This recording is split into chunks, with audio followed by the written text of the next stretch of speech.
ನಮಸ್ಕಾರ ಎಲ್ರಿಗೂ. ಇವತ್ತು ನಾನು ನಿಮ್ ಜೊತೆ ಒಂದು ಉಪಯುಕ್ತವಾದ ಮಾಹಿತಿ ಹಂಚ್ಕೋಬೇಕು ಅಂತ ಅನ್ಕೊಂಡಿದ್ದೀನಿ. ದಯವಿಟ್ಟು ವಿಡಿಯೋ ಓಡಿಸದೆ 1 ನಿಮಿಷ ಇದನ್ನ ನೋಡಿ 4-6 ಜನಕ್ಕೆ ಇದನ್ನ ಫಾರ್ವರ್ಡ್ ಮಾಡಿ, ಶೇರ್ ಮಾಡಿ. ಇದರಿಂದ ತುಂಬಾ ಜನಕ್ಕೆ ಸಹಾಯ ಆಗುತ್ತೆ. ನೋಡಿ, ಇವತ್ತು ನಮಗೆ ಜ್ವರ ಬರಲಿ, ಕೆಮ್ಮು ಬರಲಿ, ಒಂದು ಪ್ರೈವೇಟ್ ಹಾಸ್ಪಿಟಲ್ಗೆ ಹೋಗಿ ಭೇಟಿ ಮಾಡಿದ್ರೆ 1000 ರೂಪಾಯಿ ಮಿನಿಮಮ್ ಕನ್ಸಲ್ಟೇಷನ್ ಚಾರ್ಜಸ್ ಇದೆ. ಮತ್ತೆ ಅವ್ರು ಕೊಡತಕ್ಕಂಥ ಪ್ರಿಸ್ಕ್ರಿಪ್ಷನ್ ಟ್ಯಾಬ್ಲೆಟ್ಸ್ ಎಲ್ಲಾನು ಕೂಡ ಸೇರಿದ್ರೆ 2000 ರೂಪಾಯಿ ಆಗುತ್ತೆ. ಹಳ್ಳಿಲೂ ಕೂಡ ಪಟ್ಟಣ ಪ್ರದೇಶಕ್ಕೆ ಬಂದು ಹಳ್ಳಿ ಜನರು ಡಾಕ್ಟರ್ನ ಭೇಟಿ ಮಾಡಿ ಅವರು ಪ್ರಿಸ್ಕ್ರಿಪ್ಷನ್ ತಗೊಳ್ಳಿಕ್ಕೆ ಮಿನಿಮಮ್ 1000 ರೂಪಾಯಿ ಆಗ್ತಾ ಇದೆ.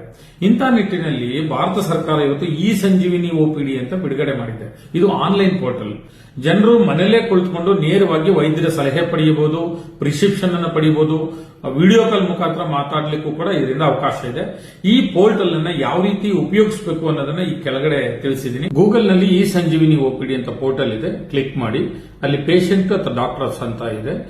ಪೇಷಂಟ್ ಅಂತ ಕ್ಲಿಕ್ ಮಾಡಿದ್ರೆ ನಿಮ್ಮ ಮೊಬೈಲ್ ನಂಬರ್ ಮೆನ್ಷನ್ ಮಾಡಿ OTP ಹೋಗುತ್ತೆ. OTP ಹಾಕಿದ ನಂತರ ನೀವು ಲಾಗಿನ್ ಆಗ್ತೀರಾ. ಕನ್ಸಲ್ಟ್ ನೌ ಅಂತ ಒಂದು ಬಟನ್ ಇದೆ, ಅದನ್ನ ಕ್ಲಿಕ್ ಮಾಡಿ ನೀವು ಈ ಕೆಳಕಂಡ ದಾಖಲೆಗಳನ್ನು ನಮೂದಿಸಬೇಕು. ನಿಮ್ಮ ಮೆಡಿಕಲ್ ಕಂಪ್ಲೇಂಟ್ಸ್, ನಿಮ್ಮ ಹಿಸ್ಟ್ರಿ, ನಿಮ್ಮ ಹತ್ರ ಏನಾದರೂ ಮೆಡಿಕಲ್ ದಾಖಲೆಗಳಿದ್ರೆ ಅದನ್ನ ಅಟ್ಯಾಚ್ ಕೂಡ ಮಾಡ್ಲಿಕ್ಕೆ ಅವಕಾಶ ಇದೆ. ಕ್ವೈರಿ ಅನ್ನೋ ಪ್ಲೇಸ್ ಅಲ್ಲಿ ನಿಮ್ಮ ಪ್ರಾಬ್ಲಮ್ ಅನ್ನ ಎಕ್ಸ್ಪ್ಲೈನ್ ಮಾಡಿ. ಕೆಳಗಡೆ ಕರ್ನಾಟಕದಲ್ಲಿ ಬರೋ ಮೆಡಿಕಲ್ ಕ್ಯಾಟಗರಿ ಇದೆ. ENT ಇದೆ, ಗ್ಯಾಸ್ಟ್ರೋಎಂಟಾಲಜಿ ಇದೆ, ಮೆಡಿಸಿನ್ ಇದೆ, ಸರ್ಜರಿ ಇದೆ, ಡರ್ಮಟಾಲಜಿಸ್ಟ್ ಇದೆ. ಯಾವ್ದು ಬೇಕು ಅದನ್ನ ಸೆಲೆಕ್ಟ್ ಮಾಡ್ಕೊಳ್ಳಿ. ನಂತರ ಅದರ ಕೆಳಗಡೆ ಡಾಕ್ಟರ್ಸ್ ಅಂತ ಇದೆ. ಆ ಡಾಕ್ಟರ್ಸ್ ಅಂತ ಕ್ಲಿಕ್ ಮಾಡಿದಾಗ ಡಾಕ್ಟರ್ಸ್ ಲಿಸ್ಟ್ ಬರುತ್ತೆ.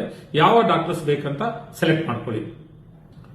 ಕೊನೆಯಲ್ಲಿ ಕನ್ಸಲ್ಟ್ ನೌ ಅಂತ ಕ್ಲಿಕ್ ಮಾಡಿದ್ರೆ ನಿಮಗೆ ಆ ಡಾಕ್ಟರ್ಸ್ ಆನ್ಲೈನ್ ಅಲ್ಲಿ ನೇರವಾಗಿ ಬರ್ತಾರೆ. ಅವ್ರ ಜೊತೆ ನೀವು ವಿಡಿಯೋ ಕಾಲ್ ಮುಖಾಂತರ ಮಾತನಾಡಿ ನಿಮಗೆ ಬೇಕಾದಂತ ವೈದ್ಯಕೀಯ ಸಲಹೆಯನ್ನ ಪಡ್ಕೊಳ್ಳಿಕ್ಕೆ ಅವಕಾಶ ಇದೆ. ಈ ವಿಡಿಯೋ ನೋಡಿ ಒಂದು 4 ಜನ ಇದ್ರ ಉಪಯೋಗ ಪಡ್ಕೊಂತು ಅಂದ್ರೆ ಈ ವಿಡಿಯೋ ಮಾಡೋದಕ್ಕೂ ಸಾರ್ಥಕ ಅನ್ಸುತ್ತೆ. ದಯವಿಟ್ಟು ಈ ವಿಡಿಯೋನ ಆದಷ್ಟು ಶೇರ್ ಮಾಡಿ. ಇದೇ ತರ ವಿಡಿಯೋಗಳಿಗಾಗಿ ನನ್ನನ್ನು ಫಾಲೋ ಮಾಡಿ. Thank you.